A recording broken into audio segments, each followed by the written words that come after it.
लीन होकर यहाँ पर श्री कृष्ण की जन्मस्थली पर उन्होंने पूजा अर्चना की। प्रधानमंत्री का ये दौरा काफ़ी महत्वपूर्ण और ख़ास कई मायनों में, और साफ तौर पर इन तस्वीरों से हम आपको रूबरू करा रहे हैं। जब प्रधानमंत्री यहाँ पर पहुँचे तो गर्मजोशी के साथ उनका स्वागत किया गया, और उसके बाद प्रधानमंत्री नरेंद्र मोदी यहाँ पर पहुँचने के बाद प्रधानमंत्री ने यहाँ पर पूजा अर्चना की। उससे जुड़ी ये तस्वीरें अब से बस कुछ ही देर पहले की हैं, जब प्रधानमंत्री यहाँ पर पहुँचे और उसके बाद प्रधानमंत्री ने किस तरह से यहाँ पर पूजा अर्चना की, उससे जुड़ी हुई तस्वीरें हम आपके साथ साझा कर रहे हैं। अजय मिश्रा हमारे सहयोगी हमारे साथ जुड़ चुके हैं। अजय, प्रधानमंत्री यहाँ पर पहुंच चुके हैं, पूजा अर्चना भी उन्होंने की, क्या ताज़ा जानकारी, क्या अपडेट आपके पास? सबसे पहले आपको बताएं कि यहाँ पर 4 मंदिर प्रांगण हैं और सभी चारों मंदिर प्रांगणों में जाकर के प्रधानमंत्री ने इस ऐतिहासिक मौके पर, जो कि आज देवोत्थान एकादशी का पर्व है, आज तुलसी विवाह का बहुत ही शुभ अवसर है और आज सांध्य बेला में ये बहुत ही पवित्र दर्शन माना जाता है और विशेष तौर पर सारी तैयारियां की गई थी प्रधानमंत्री के इस पूजन कार्यक्रम के लिए। सबसे पहले वो जैसे ही मंदिर परिसर में घुसे हैं, सबसे पहले आदिकेशव भगवान का जो मंदिर है, बाएं तरफ जैसे ही आप जन्मभूमि की ओर प्रवेश करते हैं सीढ़ियां चढ़ने के बाद, तो उसमें उन्होंने भगवान श्री कृष्ण के दर्शन किए। ये सबसे प्राचीन मूर्ति मानी जाती है। ऐसा माना जाता है कि कृष्ण जन्मभूमि के बाहर परिसर में ये मूर्ति रखी हुई थी, बहुत प्राचीन मंदिर में, जहाँ से ले आकर के यहाँ पर महामना मदन मोहन मालवीय जी की प्रेरणा से इस आदिकेशव मंदिर को बाद में बताया गया और इस मूर्ति को स्थापित किया गया। बहुत ही प्रसिद्ध मूर्ति है यहाँ पर आदिकेशव भगवान की, और कहते हैं कि आदिकेशव भगवान के दर्शन के बिना कृष्ण जन्मभूमि का जो दर्शन है वो उसका साफल्य पूरा नहीं होता है। तो और उसमें आप देखेंगे कि श्री राधा जी बहुत ही उनकी छोटी सी मूर्ति विद्यमान है, केवल आदिकेशव आपको दर्शन देते हैं। उसके बाद दूसरा पड़ाव था प्रधानमंत्री का योग माया। मंदिर में योग माया वही कन्या है जो कि कंस के हाथों से टूट गई थी और उन्होंने कहा था कि तू मुझे क्या मारेगा,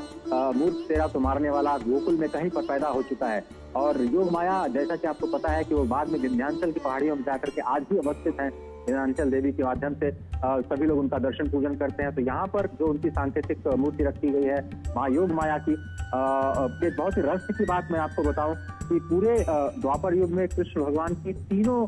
माया, राजसी जो माया है वो भी प्रकट हुई, तामसी माया प्रकट हुई और सात्विक माया प्रकट हुई। सात्विक माया तो माँ सुभद्रा के नाम से जानते हैं, जो राजसी माया है उसको माँ द्रौपदी के नाम से जानते हैं, और जो तामसिक माया है वही माँ योग माया के नाम से जानी जाती हैं। ये बहुत ही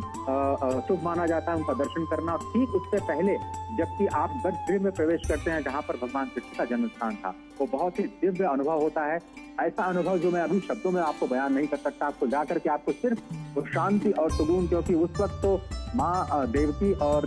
पिता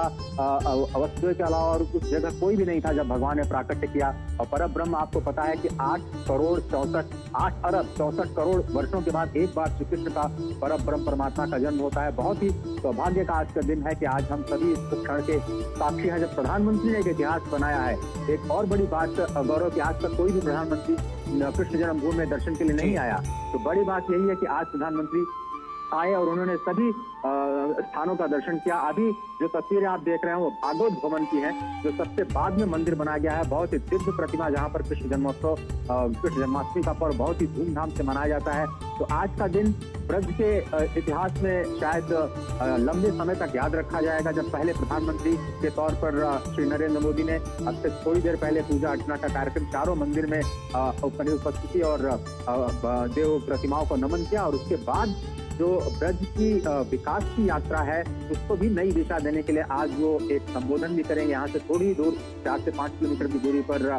बड़ा मेला ग्राउंड है, जहाँ पर श्री मीराबाई जी का जन्मोत्सव 525वां जन्मोत्सव मनाने की पूरी तैयारी है। और मीराबाई को भी कृष्ण भगवान के अनन्यतम भक्तों में गिना जाता है, भक्ति की पराकाष्ठा माना जाता है। और ऐसा कहा जाता है गौरव की जब वो श्रीनाथ जी के मूर्ति में स्वयं समा गई तो किसी को पता नहीं चल पाया कि उनकी देह कहाँ गई, सायुज मृत्यु की प्राप्ति हो गई। तो माँ मीरा को याद करता हुआ आज व्रत क्षेत्र, आज प्रधानमंत्री का खुले दिल से स्वागत करता हुआ व्रत क्षेत्र, और सैकड़ों की संख्या में इस वक्त प्रधानमंत्री मोदी की झलक पाने के लिए आज भी इस वक्त भी लोग इंतजार कर रहे हैं कि वो पूजा अर्चना के बाद बाहर निकलेंगे और उनकी एक जैसी झलक उनको मिल पाएगी। बहुत सारे लोग प्रतीक्षा में लगे। बिल्कुल अजय, आपसे ये भी समझना चाहेंगे कि किस तरह की व्यवस्थाएं और की गई हैं, और प्रधानमंत्री नरेंद्र मोदी का ये जो पूरा दौरा है ये किन किन मायनों में और ज्यादा खास होने वाला है? देखिए, पहला तो ऐतिहासिक मौका है कि वो जन्मभूमि पर आए, और जन्मभूमि का, कृष्ण जन्मभूमि का संबंध सीधे राम जन्मभूमि से है, ये बहुत सारे कम लोग समझते हैं। इस बात को समझना होगा कि राम जन्मभूमि की जो अयोध्या की भूमि है, वहीं से शत्रुघ्न भगवान आकर के उन्होंने मथुरापुरी को बसाया, और सातों पुरियों में मथुरा को पुरीश्वरी कहा जाता है ना, पुरियों की ईश्वरी अधिष्ठात्री देवी के तौर पर कहा जाता है। इस सब देखिए मेरे सामने मैं जो देख पा रहा हूँ, करतल ध्वनि से पूरी भीड़ जो है प्रधानमंत्री का स्वागत करते हुए, और प्रधानमंत्री जो सभी स्वागत स्वीकार करते हुए इस वक्त पूजा अर्चना के बाद जब वो बाहर निकले हैं, तो जिस तरह से उत्साह देखा जा रहा है,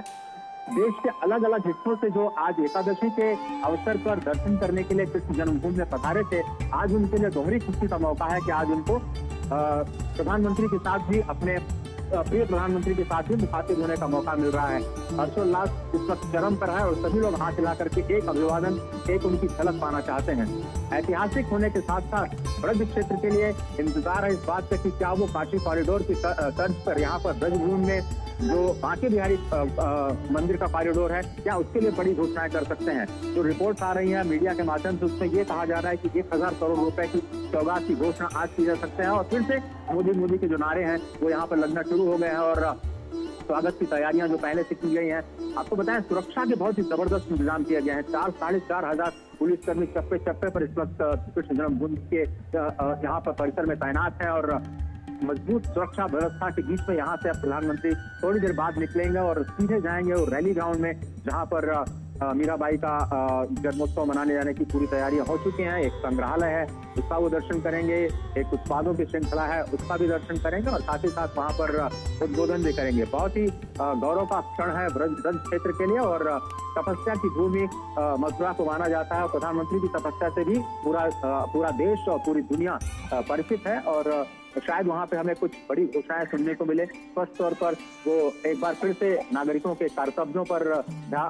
लोगों का फोकस कर सकते हैं और कुछ बड़ी घोषणाएं कर सकते हैं, सभी को इंतजार। बिल्कुल, प्रधानमंत्री मथुरा में हैं, और ऐसे में वहाँ के लोगों की किस तरह की प्रतिक्रियाएं निकलकर सामने आ रही हैं, क्योंकि लोग काफी उत्साहित नजर आ रहे थे। जब इससे पहले भी हमने वहाँ पर लोगों से बातचीत की, जो दर्शकों तक पहुंचाया, तो कहीं ना कहीं कह सकते हैं दौरा तो महत्वपूर्ण है, ये साथ ही साथ लोगों में भी काफी उत्साह है प्रधानमंत्री को अपने बीच पाकर। तो ब्रज का देखिए, ब्रज की धूम प्रेम की भूमि है। अगर आप एक शब्द से उसको परिभाषित करना चाहिए तो सिर्फ वो प्रेम पर आकर के टिकता है, क्योंकि भगवान कृष्ण की भूमि है। शांति दूत भी भगवान कृष्ण है, क्रांति दूत भी भगवान कृष्ण है, परिपूर्णतम भगवान हर तरह से पूर्ण नजर आते हैं, चाहे वो प्रेम हो, चाहे वो शत्रुता हो, चाहे वो युद्ध हो, चाहे वो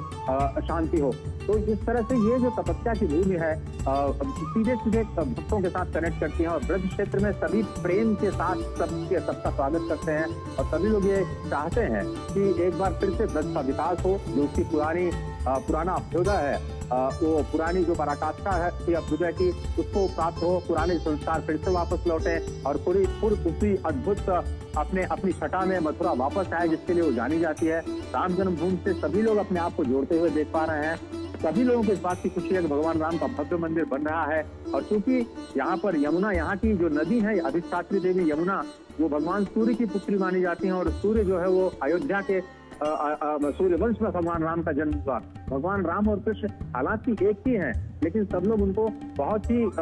अनूठे ढंग से जोड़ने का प्रयास करते हैं, और अयोध्या को मथुरा के साथ जोड़ करके इस तौर पे भी देखा जाता है कि सब पुरियों में अयोध्या और मथुरा दोनों का ही नाम, अयोध्या सबसे पहले नाम लिया जाता है, तो मथुरा को पुरीश्वरी कहा जाता है। तो इस तरह से ये जो मथुरा वासी हैं सभी चाहते हैं कि प्रधानमंत्री का आना बहुत ही शुभ हो, देश के लिए मंगलमय हो, और उन्हें अपनी पूजा अर्चना में देश और दुनिया के मंगल की ही कामना की है, और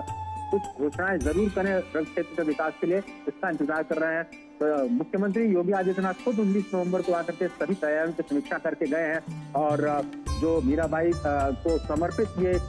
जन्मदिवस का कार्यक्रम है वो अब अपने अंतिम चरण में है, और अब इसको आपको एक बार फिर से देखेंगे। बिल्कुल अजय, प्रधानमंत्री नरेंद्र मोदी का जब दौरा होता है तो कहीं ना कहीं बड़ी घोषणाएं होती हैं, जैसा कि अभी आपने खुद भी बताया, तो कहीं ना कहीं एक उम्मीद इसमें जताई जा सकती है कि आने वाले समय में, क्योंकि आने वाले समय में भी मथुरा को लेकर और वृंदावन को लेकर बड़े उपहार मिलने की उम्मीद नजर आ सकती है। बिल्कुल सही बात है, और न केवल सांस्कृतिक लिहाज से, न केवल धर्म के लिहाज से, बल्कि मुझे लगता है बुनियादी ढांचे के विकास के लिहाज से भी इसको एक बड़ा केंद्र बनाने की तैयारी है। थोड़ा देर जरूर लग सकता है, लेकिन जो एक्सप्रेस वे है उसको जोड़ने की प्रक्रिया वृंदावन के कॉरिडोर के साथ वो शुरू हो चुकी है। 4 लेनिंग की प्रक्रिया शुरू हो चुकी है। कॉरिडोर का निर्माण के बारे में अब हाईकोर्ट ने भी अभी मंजूरी दे दी है। अब उसके बाद उसके विस्तारीकरण का कार्य किया जाएगा। 3 चरणों में शायद ये कार्य हो सकता है। 1,000 करोड़ रुपए का खर्च इस पूरे विस्तारीकरण से हो सकता है। जब सीधे लोग यमुना के दर्शन कर पाएंगे, ठीक इसी तरह से जैसे माँ गंगा के दर्शन के बाद आप सीधे काशी में भगवान शंकर पर जलाभिषेक कर सकते हैं, तो यहाँ भी ये माना जा रहा है कि यमुना के घाट से सीधे तौर पर आप बांके बिहारी के मंदिर में भगवान के दर्शन कर पाएंगे और वहां से यमुना जल ले करके आप यहाँ पे पूजा अर्चना में उसका प्रयोग कर पाएंगे। तो एक तरह से यमुना को उनके पुरानी सभ्यता में लौटाना, उसके साथ साथ जो ब्रज क्षेत्र के अलग अलग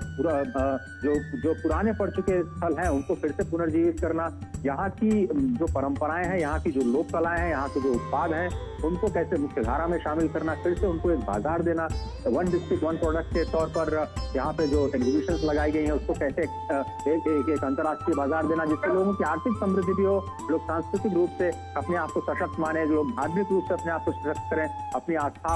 अपने विश्वास को साथ लेकर के अपने आप को मजबूत बनाए। और जिस बात का बार बार प्रधानमंत्री जिक्र करते रहते हैं कि 2047 तक अगर भारत को विकसित राष्ट्र बनाना है तो सभी को अपने अधिकारों के साथ साथ कर्तव्य पर ध्यान देना होगा। तो शायद ये एक बार फिर से संदेश मथुरा की धरती से दे सकते हैं। मथुरा की धरती से जो संदेश जाएगा, क्योंकि तपस्या की धरती है, तो वो काफी मायने रखने वाला है और बहुत सारे लोग इसको अयोध्या की जन्मभूमि से जोड़ करके देख रहे हैं, वहाँ के मंदिर निर्माण के साथ जोड़ करके देख रहे हैं। प्रधानमंत्री के जाने के बाद अब देखिए इस वक्त भीड़ अचानक उमड़ी है उसी मंदिर में जहाँ वो थोड़ी देर पहले पूजा अर्चना करके गए हैं और सभी लोग एक झलक पाना चाहते हैं एक बार फिर से भगवान की। और उनके लिए एक फिर से दोहरा रहा हूँ इस बात को, उनके लिए दोहरी खुशी का दिन था कि किस तरह से उनको प्रधानमंत्री मोदी के साथ साथ भगवान के भी दर्शन प्राप्त हो रहे हैं। बिल्कुल अजय, हमने बीते कुछ वर्षों में देखा है कि कड़ियों को जोड़ने का काम प्रधानमंत्री नरेंद्र मोदी लगातार करते आ रहे हैं। और चाहे हम वाराणसी की बात कर लें, चाहे हम राम मंदिर की बात कर लें, चाहे हम उज्जैन की बात कर लें, उसको कैसे और ज्यादा विकसित बनाना है, उसको कैसे और ज्यादा हाईटेक बनाना है, उसके कॉरिडोर को कैसे और ज्यादा अच्छा करना है कि लोग बड़ी संख्या में यहाँ पर आकर दर्शन कर पाए। तो कहीं ना कहीं उसकी बानगी यहाँ भी नजर आ सकती है। आप एक बार फिर से सवाल दोहरा सकते हैं गौरव? जी बिल्कुल अजय, मैं आपसे यही समझना चाह रहा था कि जैसा कि हमने देखा उज्जैन में, हमने राम मंदिर को लेकर जो बातें देखने को मिली और उसके बाद जो हमने वाराणसी को देखा, तो एक कड़ियों को जोड़ने का जो सिलसिला है, अपनी संस्कृति को, अपनी धरोहरों को और ज्यादा विकसित और प्रामाणिक बनाने का जो सिलसिला है वो कहीं ना कहीं देखने को मिला है। तो ऐसे में एक बड़ी घोषणा जिसकी बात हम कर रहे थे, तो कहीं ना कहीं मथुरा से भी वो सब चीजें निकलती हुई नजर आएंगी। जी बिल्कुल सही कहा आपने, बुनियादी ढांचे का निर्माण और उसके साथ में आम जनमानस को उसके साथ जोड़ने का जो प्रयास है, क्योंकि आप देखिए काशी में जो लोगों के यहाँ आने का सिलसिला है कई गुना बढ़ गया है काशी कॉरिडोर के बनने के बाद में, वहाँ की घाटों की सफाई के बाद में। क्योंकि अब आप धार्मिक क्षेत्रों को सीधे तौर पर स्वच्छता के साथ जब जोड़ते हैं, जब आप विकास के साथ जोड़ते हैं, तो लोगों को आसानी होती है आने में। और जो लोग सिर्फ ये सोच करके मंदिरों के दर्शन के लिए नहीं जाते थे कि वहाँ बहुत गंदगी होती थी या फिर बहुत भीड़ का सामना करना पड़ेगा, अव्यवस्थाओं का सामना करना पड़ेगा, चीजें वही हैं, थोड़ा सा व्यवस्थित करने की कोशिश की जा रही है जिससे कि और ज्यादा मुख्य धारा में लोग शामिल हों और जो यहाँ का न केवल धार्मिक, सांस्कृतिक और पर्यटन के लिहाज से क्षेत्र का विकास हो, बल्कि बुनियादी ढांचे के लिहाज से भी, क्योंकि बुनियादी ढांचा केवल एक पक्ष को या फिर किसी एक की जिंदगी को प्रभावित नहीं करता, वो पूरे राष्ट्र की, पूरे समाज की, पूरे राज्य की जो आधारभूत संरचना है उसको सकारात्मक दिशा देता है। और इसलिए चाहे वो काशी कॉरिडोर हो, चाहे वो महाकाल का कॉरिडोर हो, उसके बाद ये मथुरा के पास में वृंदावन की जो बात की जा रही है, बांके बिहारी की कॉरिडोर हो, उसको मुझे लगता है कि ये जो बड़ी घोषणाएं आज आ सकती है, कहा जा रहा है कि पहले चरण में शायद 500 करोड़, फिर 300 करोड़ या 200 करोड़, 3 चरणों में इसका निर्माण किया जा सकता है। तो उसके बाद एक बहुत ही अद्भुत दृश्य होगा। और मुझे लगता है कि अंतर्राष्ट्रीय हवाई अड्डा जो यहाँ पर आ रहा है जेवर में, जो कि एशिया का सबसे बड़ा हवाई अड्डा होगा, तो मुझे लगता है कि मथुरा को एक ट्विन सिटी के रूप में दिल्ली के साथ जोड़ करके भविष्य में आप देख सकते हैं। अगर आज से 5 साल की बात करें तो जब ये अंतर्राष्ट्रीय हवाई अड्डा बनके तैयार होगा तो बहुत ज्यादा इंटरनेशनल ट्रैफिक आएगा और सीधे वहां पर आगरा और मथुरा का जो आकर्षण है पूरी दुनिया का, वो पूरी दुनिया को खींच करके ले आएगा। उसी की तैयारी मुझे लगता है कि बुनियाद जो है वो बनाने की कोशिश की शुरुआत होगी। चलिए अजय, आप नजर बनाकर रखिए लगातार